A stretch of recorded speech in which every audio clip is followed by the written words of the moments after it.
Adi Setiawan tak pernah membayangkan hidupnya akan bergeser sejauh ini. Dulu, ia seorang kontraktor. Lebih paham seluk-beluk alat berat daripada bumbu dapur. Tapi semua berubah saat anak pertamanya mulai berjualan makanan kecil-kecilan. Keluarga mereka memang pecinta bakmi. Setiap kali keluar rumah, ujung-ujungnya pasti cari bakmi dok-dok. Kadang, jalan-jalan pun hanya alasan untuk menemukan gerobak bakmi langganan. Dari kebiasaan itu, lahirlah ide membuka warung bakmi sendiri. Resepnya turun-temurun dari sang istri, perempuan asli Jogja. Keturunan ketujuh dari garis keluarga Sri Sultan Hamengkubuwono II. Nama usahanya pun tak jauh dari akar leluhur, Sundoro, nama kecil sang sultan. Warung pertama buka tahun 2018. Respons pasar mengejutkan. Dalam waktu singkat, 6 gerobak beroperasi di Semarang dan Salatiga. Namun, awal 2020, pandemi datang. Semua warung tutup. Pendapatan lenyap. Dan di titik itulah Adi mengambil keputusan besar. Meninggalkan dunia kontraktor, dan mendampingi istrinya membesarkan usaha bakmi. Mau tak mau, kami harus memutar otak, ujarnya. Bakmi tak lagi hanya disajikan di pinggir jalan. Kini, hadir dalam bentuk instan, mie dok-dok. Dalam kemasan, siap seduh, siap antar, dan siap bertahan hingga 1 tahun. Perjalanannya tentu tak mudah. 5 kali ganti kemasan.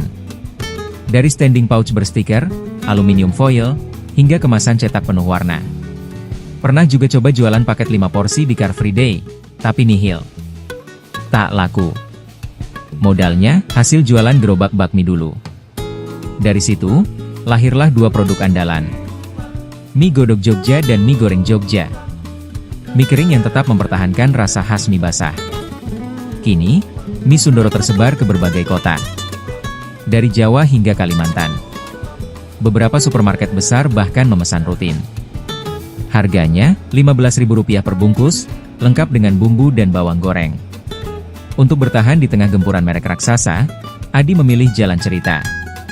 Ia belajar sendiri memotret produk, mengatur cahaya, dan mengelola media sosial. Karena, katanya, kalau foto dan videonya jelek, orang gak tertarik beli. Packaging itu penting. Kini, 15 orang bergabung di usahanya.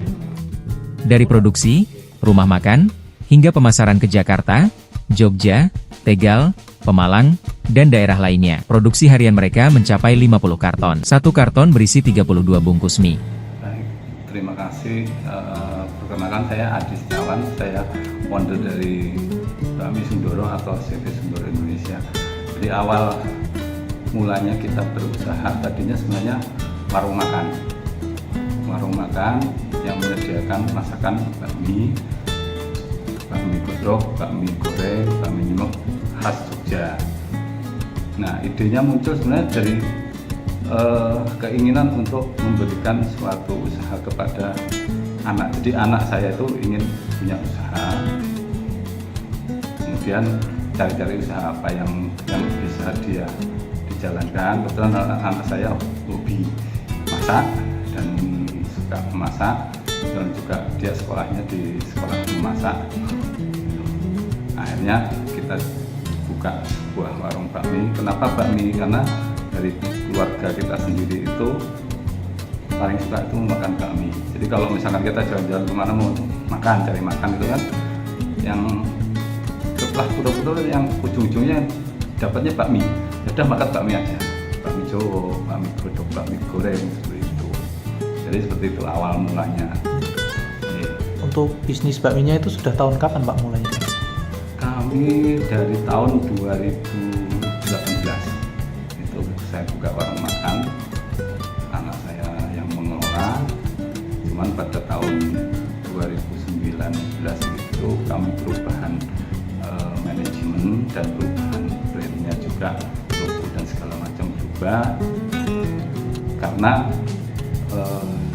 anak saya ternyata bisanya masak, hobinya masak, pintarnya masak, tapi kalau untuk mengelola suatu usaha kan masih memerlukan ilmu-ilmu yang lebih lagi, sehingga perlu dari orang tua akhirnya turun tangan. Jadi saya, istri saya turun tangan untuk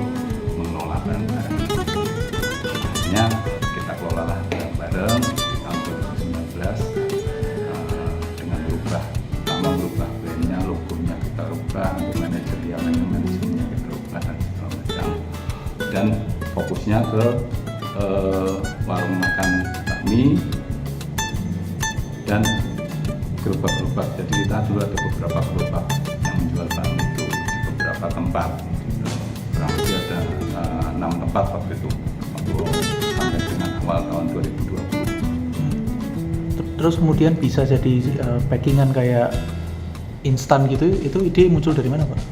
Nah, di tahun 2020 di awal tahun itu setelah kita mengembangkan rumah makan dan juga gerobak-gerobak untuk menjual bakmi secara masakannya, ternyata tak disangka ada COVID kan, sehingga kita tidak bisa jualan lagi, mesti harus tutup semua. Nah, disitulah mulai saya berpikir dan istri saya berpikir bagaimana supaya tetap mempertahankan usaha ini dan bisa tetap menyambung hidup ya istilahnya kan gitu. Akhirnya kita terpikir untuk bakmi itu dijual secara kemasan.